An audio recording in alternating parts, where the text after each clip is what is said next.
Bienvenidos a otra edición de los webinars de AB Financial Group. En esta oportunidad tenemos como invitado especial a Antonino Chula. Antonino es Managing Director de AB Securities y hoy vamos a estar hablando sobre perfiles de riesgo y construcción de portafolios de inversión. Bienvenido, Antonino. Gracias, Ignacio. Gracias por esta oportunidad de estar aquí un ratico compartiendo con ustedes. Gracias a ti por tu tiempo. Antonio, vamos a empezar con el tema más importante y más básico a la hora de decidir cómo invertir el patrimonio de algún cliente. ¿Cómo se define el perfil de riesgo de un inversionista? Ok, bueno, lo primero, como tú dices, que hay que hacer a la hora de poder aconsejar a alguien en este tema, antes de entrar en el detalle de la inversión per se, es entender qué busca ese cliente, ¿no? ¿Cuál es su perfil? ¿Cuál es su realidad económica? ¿Cuál es su edad? ¿Cuál es su expectativa de vida? Un poco también cuáles son sus sueños, cuáles son sus realidades. Si tiene o no en el corto, mediano, lejano plazo algún compromiso ya pautado de gasto importante que requiera de caja, cuál es su realidad fiscal y cuáles son sus inversiones presentes y futuras, ¿no? Yo había preparado algunas láminas que me van a ayudar durante este corto webinar que utilicé alguna vez en alguna presentación que hice y me voy a apoyar en ellas, ¿no? Aquí las comparto. Y básicamente lo que quería mostrar es un poquito, primero, antes de construir portafolio, quiero hablar sobre la definición, ¿no? Tú hablas con la persona y le pides, bueno, defíneme cuáles son tus necesidades, cuál es tu realidad, cuánto ganas al año, cuánto gastas al año, cuántos hijos tienes, cuántos hijos quieres tener, cuáles son tus sueños, tus deseos. Cuál es muy distinto, obviamente, y así vas definiendo el horizonte de inversión del cliente y vas diferenciando entre lo que puede ser un niño que está invirtiendo el producto de los regalos que obtuvo por un bautizo o por una comunión y tiene un larguísimo plazo desde ese momento hasta que los utilice, a la realidad de una viuda que está quizás en la etapa final de su vida y tiene mucha aversión al riesgo y vive de sus ahorros. Y con todos esos elementos de la realidad del cliente o del prospecto, vas definiendo lo que llaman el perfil del inversionista, ¿no? De ahí, el paso siguiente es, bueno, una vez definido el perfil y durante esa definición también le hace las preguntas difíciles, ¿no? ¿Qué ocurriría si tu portafolio de inversión cae 40% en un año? Hay algunos que dirían, yo pediría prestado para comprar más activos, otros lo considerarían una oportunidad y otros simplemente podrían perder su vida o su sueño o podrían verse afectada su salud, ¿no? Si eso llegase a ocurrir en su portafolio. Entonces, bueno, una vez dicho esto, nosotros estamos convencidos que hay 3 o 4 quizás tipos de cartera o perfiles de inversión que deberían abarcar el 90% de los inversionistas que hay en el mundo, ¿no? Un poco igual como hacemos, ejemplificamos con las tallas de la ropa, ¿no? S, M, L o XL. Entonces eso se representa igual en las carteras de tipo conservador, moderado, lo que nosotros llamamos crecimiento o growth y growth plus. Entre estas 3 o 4 categorías deberían calzar el 90-95% de los inversionistas.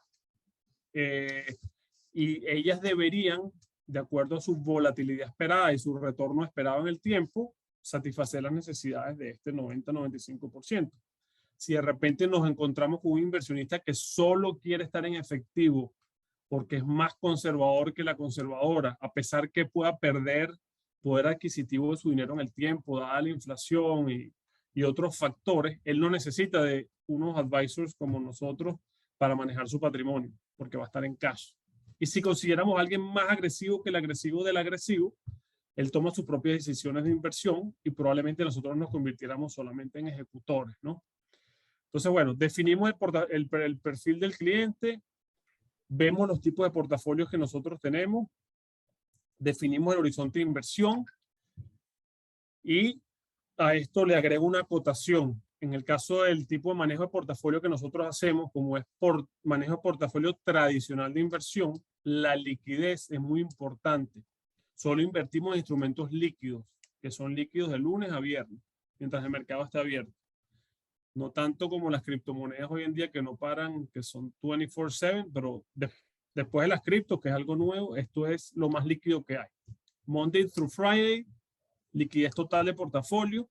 Al tener liquidez, también tienes obviamente un alto lending value de la cartera. Esa cartera va a tener un valor prestable muy importante para que el momento que tengas un evento de liquidez, puedas también tener la opción de pedir prestado contra tu portafolio. No, a juro, tienes que liquidar el portafolio en un momento tal para honrar algún compromiso de liquidez, ¿no? Puedes apalancarlo o pedir prestado contra el mismo, ¿no? En cualquier momento, Ignacio, si tienes alguna pregunta puntual, yo sigo haciendo la presentación, me interrumpe si quieres, pero básicamente quería hacer, entonces el negocio donde nosotros estamos, y no quiero ser repetitivo de construcción y manejo de portafolios tradicionales en la parte de wealth management, es justamente en este cuadro de retazo blanco, que habla de asset allocation. Es una mezcla de tipos de activos y de sectores, entre los que hay bonos, acciones, y dentro de los bonos subsectores, y dentro de las acciones subsectores, y hay commodities, y hay algo de real estate, y hay algo de cash, pero ese mix es el retazo blanco de esta cobija de retazo. Y sin ver el detalle, porque no es la intención de esta lámina, pueden ver que con poca volatilidad llegamos más o menos al mismo destino que si tuvieras tu dinero concentrado en lo que fue el mejor retazo del 2005, que a su vez fue el peor retazo en el 2008 y que a su vez después fue el mejor en el 2017. O sea, te ahorras esa volatilidad, lo cual te da tranquilidad, eso tiene un valor, y llegas a un destino más o menos similar. ¿Eso cuándo ocurre? Cuando diversifica. La diversificación dentro del portafolio va a hacer que los instrumentos que estén adentro, si bien están correlacionados, todos se mueven más o menos igual, tengan distintos niveles de correlación. Y jalando cada uno para un lado hace que la volatilidad que te va a llevar a un destino similar al de la concentración sea menor. Y ahí es donde está nuestro trabajo, pues brindarle a los clientes el retorno esperado con la volatilidad más pequeña que logremos hacer. O sea, los menos sobresaltos, ¿no? En el camino. ¿Qué te dice la teoría? Normalmente eso se hace con una curva de frontera eficiente, la cual lo importante aquí que debemos entender es que nosotros debemos estar sobre esa curva azul, tratando de posicionarnos en el menor riesgo posible. Si tú puedes ganar 8% anual con un riesgo de 10 de desviación estándar, trata de hacerlo con riesgo de 10. No lo hagas con riesgo de 15 o de 20, porque los sobresaltos serán mayores y será más difícil buscar el mejor momento para entrar o para salir si la persona tuviera un evento de liquidez, ¿no? Una vez más, la idea es que esa transición o ese periodo de inversión, que va a ser muy largo, dado el horizonte de inversión, sea lo menos traumático o lo más smooth, digamos, posible, ¿no?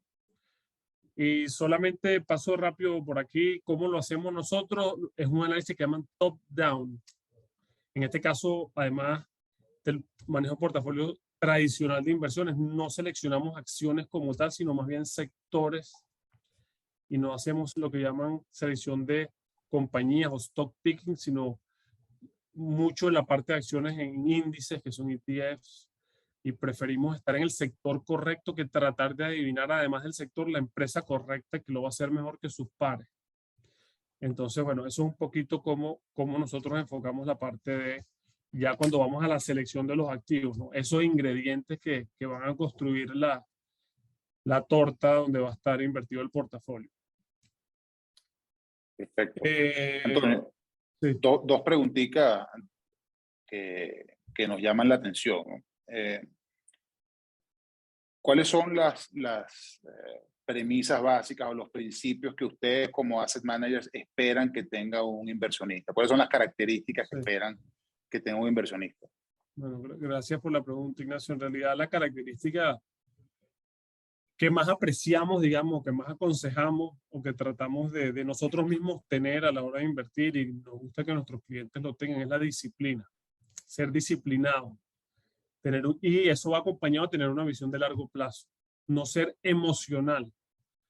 Vamos a tener mucho miedo, euforia en el camino y esa está ahí para compartirla, pero hay que ser disciplinado. Y si tú eres disciplinado y tienes una visión a largo plazo, tienes una cartera diversificada, te debería ir mucho mejor que tener cash y mucho mejor que la inflación, por lo cual va a estar protegido en el tiempo contra pérdida de poder adquisitivo de tu dinero y cualquier teoría alrededor de eso. Aquí hay una lámina que tomo de nuestros amigos de JP Morgan, donde tú puedes ver la tremenda volatilidad que hay durante los años, que son los punticos rojos, y después las barras grises, cómo terminó el año, ese mismo año. Entonces, si tú tomas aleatoriamente cualquier año, casi siempre hay ajustes entre 10, 20 o 30% en un punto dado. Pero de repente ese año el mercado termina 5, 20, 15, 4% arriba. Y lo importante es que en ese punto más abajo, entre tú y tu asesor, logran que no caigas en pánico, que no tomes decisiones apresuradas y que sepas que una vez más, con disciplina y visión a largo plazo, vas a superar todos esos puntos rojos y vas a poder llegar a tener las barras grises. Un retorno Sí, estable. si los que están viendo el webinar no logran leerlo, ahí tiene una leyenda que dice que desde los años 80, en los 30 de los últimos 40 años, el mercado ha tenido correcciones promedio año a año de casi 14%. Y sin embargo, en 30 de esos 40 años, a pesar de haber corregido por esa cantidad, terminan en positivo. Es correcto. Y después complemento con dos láminas más rápidamente, que ya estamos quizá un poco sobre el tiempo. Fíjense esto. ¿Cuál es el mejor momento quizás de entrar al mercado? Difícil responder, pero el mejor momento de entrar es entrando, es estando. Tienes que estar y participar de manera disciplinada y con visión a largo plazo. Fíjense, estas columnas te muestran las personas que estuvieron invertidos con $10,000, hacen el ejemplo, desde el año 2000 hasta el año 2019, por 19 años. Todos los días de esos 19 años en el S&P, todos los días, obtuvieron un rendimiento de 6% anual. Pero las personas que por mala suerte o que esto ejemplifica muy bien el gráfico, no estuvieron invertidos, los 10 mejores días del mercado de esos 19 años no estuvieron invertidos, entonces su retorno fue un tercio, 2%. Y los que perdieron los 20 mejores días de estos 19 años de mercado tuvieron flat. Y así sucesivamente, ¿no? Por último, muestro esta lámina donde puedes ver la diferencia entre estar invertido en acciones, que es la verde, más larga la columna, más volatilidad, pero es lo que en el largo plazo le ha ido mejor. Bonos es la azul y gris es un mix de una cartera 50-50. Entonces tú ves, si tú inviertes un año, si tu horizonte de inversión es un año, tomas un año que es cortoplacista, tú puedes tener, hay variaciones de 39% para abajo y 47% hacia arriba en la parte de acciones, la variación máxima que ha habido, ¿no? Una volatilidad tremenda. Ahí te expone un poco a la suerte, pues tuviste buena suerte o mala suerte. Igual la azul un poco menos porque son bonos y la gris, que es un mix, bueno, es una mezcla entre los dos. Pero si tú alargas tu periodo de inversión a 20 años, fíjate que la probabilidad de estar debajo del agua, que es esta rayita, no sé si, no veo mi cursor, pero la probabilidad de estar negativo no existe. Tuviste 20 años invertidos, si hayas estado en acciones, te ganaste 17%, en bonos 12 y en un mix 14%. Pero más que la ganancia es que no estuviste en negativo si estuviste 20 años. Entonces, mientras por más largo plazo tú midas tu inversión, tu experiencia, tu manager, tu cartera, vas a tener un mejor resultado. Para eso solamente se requiere de disciplina. Y por último, Ignacio, yo preparé una lámina aquí de como han habido 3 años de mercado, no, 2 años y medio, incluido una pandemia por medio de mercados, sobre todo en Estados Unidos, la parte de acciones creciente de manera importante. Así quedó la gente que estaba esperando un rebote, ¿no? En el mercado. Entonces, es importante que que el mensaje que llegue a los que vean este webinar es: hay que estar invertido.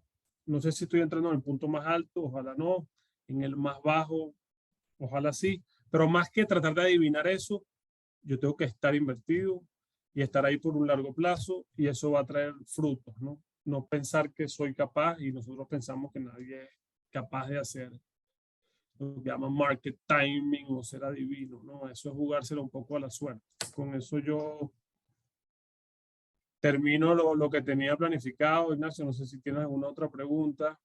No, Antonio, muy claro, muy didáctico, muy autoexplicativo. Es decir, al final el mensaje para nuestros clientes que quizás se están preguntando: estoy tarde, me perdí de la fiesta, las valoraciones de mercado están demasiado altas. Al final el mensaje es: nadie sabe.